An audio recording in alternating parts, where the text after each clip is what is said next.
Magandang araw kaibigan! Tuloy po kayo sa Felicidad's Channel. Sa mga kwento ng buhay at pag-ibig na hinalukay sa natatagong baul ni Felicidad. Pero bago po tayo magpatuloy, huwag niyo pong kalilimutan na i-like ang video, i-subscribe ang channel, at i-click ang notification bell para lagi kayong updated sa mga parating pa na upload.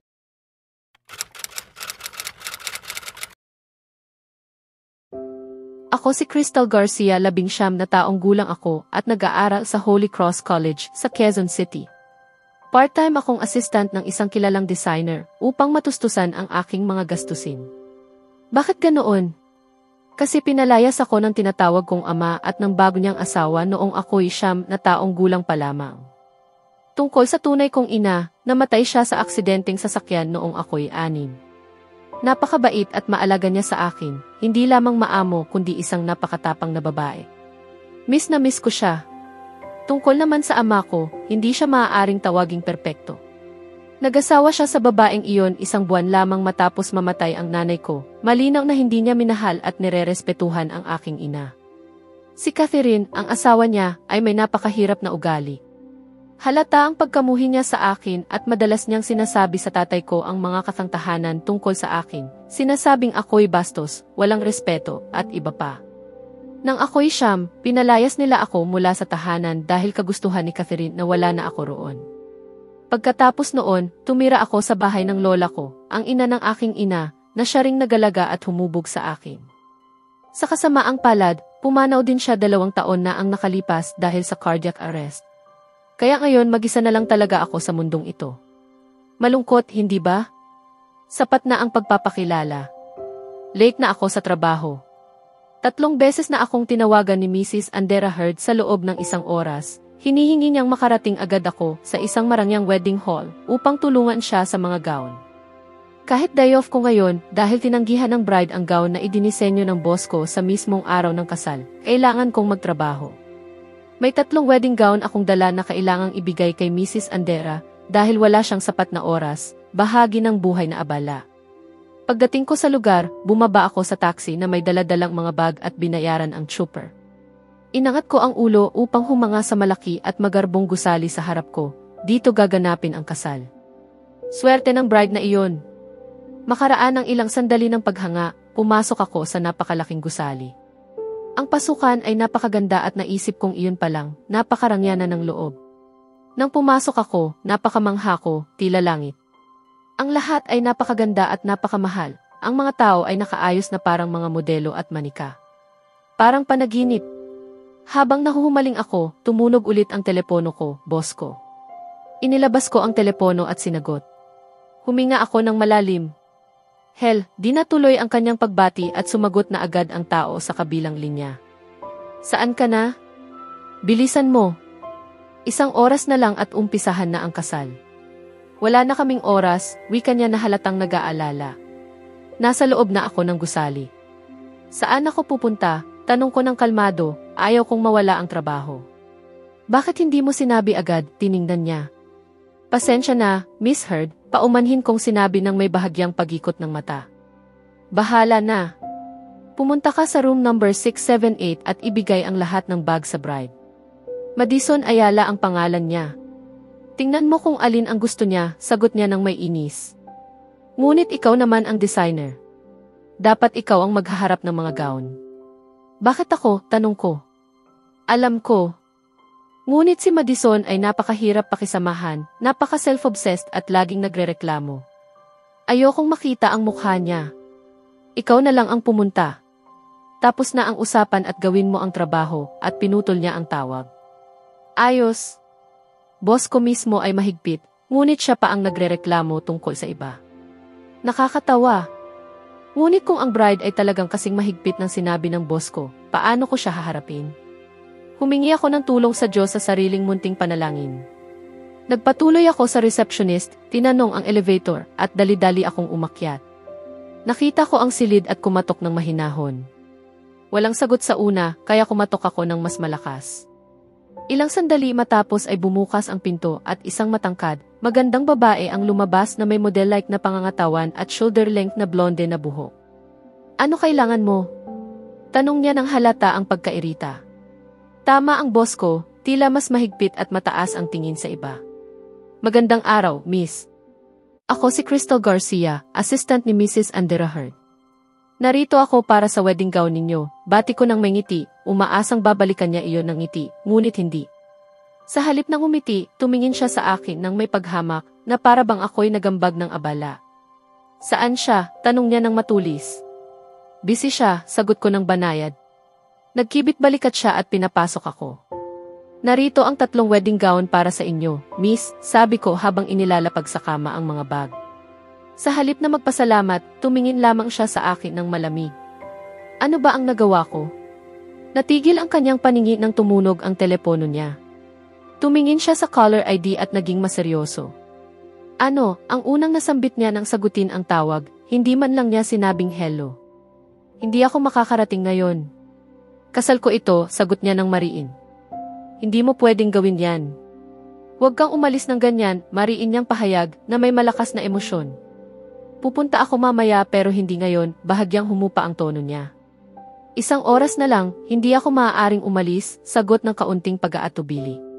Paano kung malaman ito ng mga magulang ko? Tanong niya na halatang nag-aalala. Parang iniisip niyang tumakas. Hindi ka dapat umalis, pagtatapos niya at pinutol ang tawag. Ipinigil ko ang pagtingin sa kanya at tumingin na lamang sa mga gown upang hindi mahuli na nakikinig ako.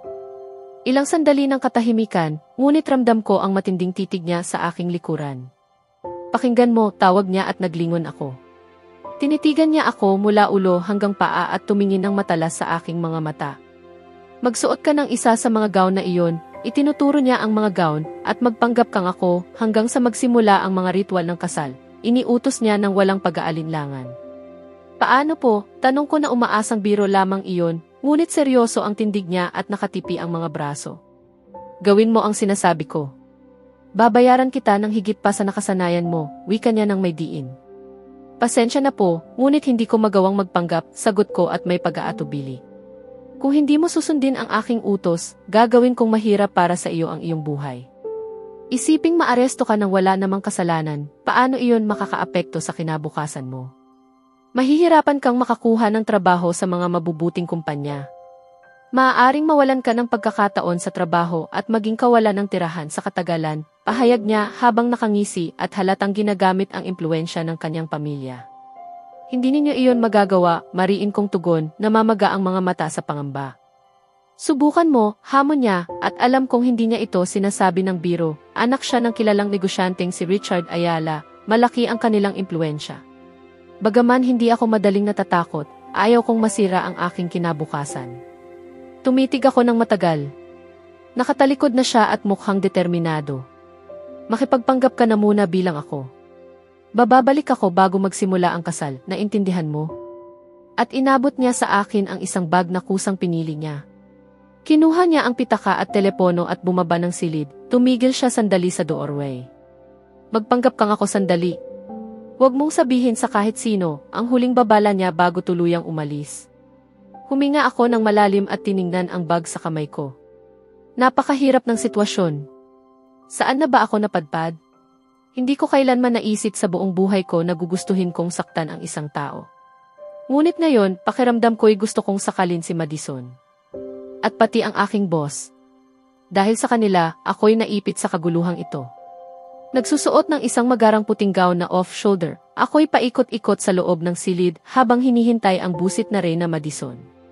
20 minuto na lang at magsisimula na ang kasal, ngunit ni Anino niya iwala pa rin. Habang lumilipas ang bawat segundo, lalo akong kinakabahan. Bumibigat ang aking paghinga at nagsisimula ng tumindig ang balahibo ko. Paano kung hindi siya dumating? Sa gitna ng aking pag-aalala, patuloy akong nanalangin na sana dumating siya kaagad. Nalulunod ako sa aking mga iniisip nang biglang may kumatok sa pinto. Napasinghap ako. Baka si Madison na ito. Masigla kong binuksan ang pinto, ngunit laking gulat ko nang hindi si Madison ang naroon. Sa halip, isang mag-asawang mukhang nasa huling bahagi ng kanilang 40 taon ang nasa harapan ko. Bihis na bihis sila at may mala-royalty na aura. Ngunit kapwa sila nakatitig sa akin ng masama. Sino ka? At nasaan ang anak kong si Madison? Tanong ng babae. Napasinghap ako. Magulang niya pala sila. Naku, patay. Nasaan si Madison? Tanong muli ng babae at ako'y hindi malaman kung paano sasagot. Hindi ko po alam, sagot kong totoo. Ang alam ko lang, umalis siya para makipagkita sa isang tao. Hindi ko alam kung saan siya eksaktong nagpunta. Bakit ikaw ang nakasuot ng damit pangkasal? Tanong naman ng lalaki. Kasi po, si Madison, nautal kong tugon. Kailangan ko na sigurong sabihin ang totoo. Magulang nila si Madison, may karapatan silang malaman ang ginawa ng anak nila. At baka matulungan nila ako matapos nilang malaman ang lahat. Ikinuwento ko sa kanila ang lahat, ang tawag ni Madison, ang biglaan niyang pag-alis, at ang kanyang pagbabanta sa akin. Nang marinig nila ang lahat, kapwa sila napuno ng galit. Anong problema ng anak mong iyan? Hindi ba niya alam kung gaano kahalaga ang kasalang ito para sa negosyo natin? Galit na sigaw ng lalaki sa asawa niya. Hindi ko rin inaasahan na tatakas siya. Napakapabaya. Sigurado akong kasama na naman niya si Ryan, gigil na sagot ng babae habang naggangalit ang bagang. Kasalanan mo ito. Sinabihan kitang bantayan siya. Ngayon, mawawala sa atin ang deal sa pamilya Razon. Napakaganda, muling sigaw ng lalaki. Mukhang buong pamilya nila may problema sa galit. Ano nang gagawin natin ngayon? Tanong ng babae. Tatawagan ko si Itay, sagot ng lalaki at agad na tumawag sa telepono. Sinubukan kong lumayo sa kanila ngunit agad nila akong pinigilan. Ano ba ito? Maya-maya ay dumating ang isang matandang lalaki, nasa edad 60 pataas. Agad siyang nilapitan ng mga magulang ni Madison at ikinuwento ang lahat ng nangyari. Halatang nag-alab sa galit ang matanda. Ang batang ito, lagi na lang sinusubok ang pasensya ko. Hindi ba niya alam kung gaano kahirap akong kumbinsihin ang pamilya Razon para sa kontratang ito? Hindi ko hahayaang masira ang mga pinaghirapan ko, galit na sigaw ng matanda na ikinagulat ko. Ang lakas ng boses nila, parang gusto na ng tenga ko ng earplugs. Tumawag ba kayo sa kanya? Tanong muli ng matanda. Sinubukan ko, pero hindi makontak ang telepono niya, mahinang sagot ng ina ni Madison. Ayos. Napakaganda, sarkastikong sambit ng matanda. Paano kung hindi siya dumating? Mawawala ang lahat ng plano natin. Hindi ako papayag, sigaw niya habang naglalakad paikot-ikot sa silid. Bigla kong napansin ang kanyang titig. Matindi, masidhi. Nang magtama ang aming paningin, hindi ako umiwas. Ikaw, sabay turo sa akin. Ikaw ang sasama sa altar at magpapanggap bilang si Madison, kung sakaling hindi siya dumating. Nagulat kami ng sabay-sabay. Anong sinasabi mo, Itay? Tanong ng kanyang anak. Simple lang.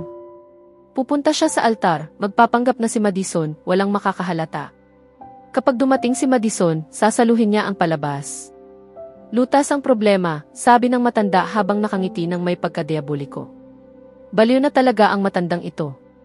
Maganda nga iyang ideya, sang-ayon ng anak niya. Okay, binabawi ko. Hindi lang ang matanda, pati anak niya baliw din, lahat sila baliw. Pero paano ang kasal?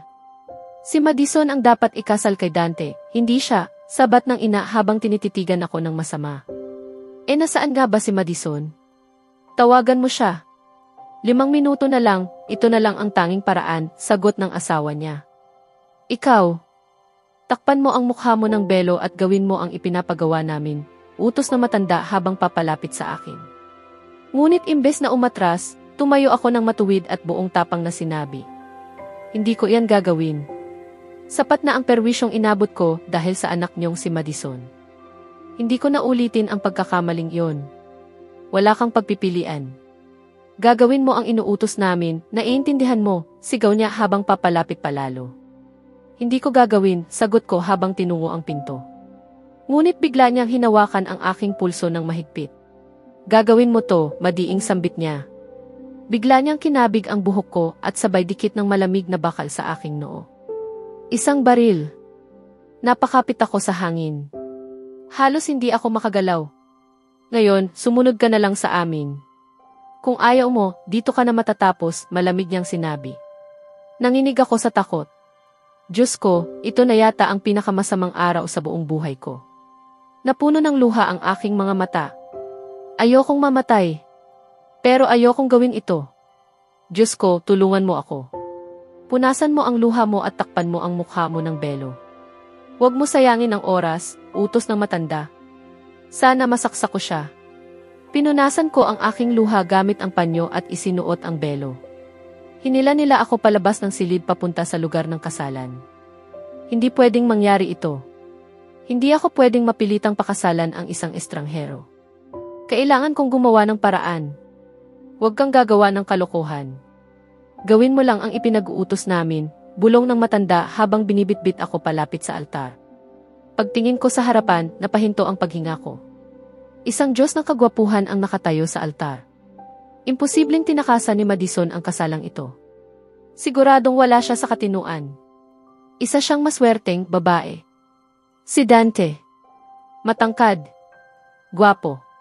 At sobrang hot. Suot niya ang isang mamahaling itim na tuksedo. Ayos ang buhok, maganda ang pangangatawan, at ang kanyang mga aso na mata, nakakaakit. Huwag mo siyang titigan ng ganyan. Maaring ikaw ang ikakasal ngayon, pero si Madison pa rin ang magiging asawa niya. Bulong ng ama ni Madison na ikinairap ko. Alagaan mo siya.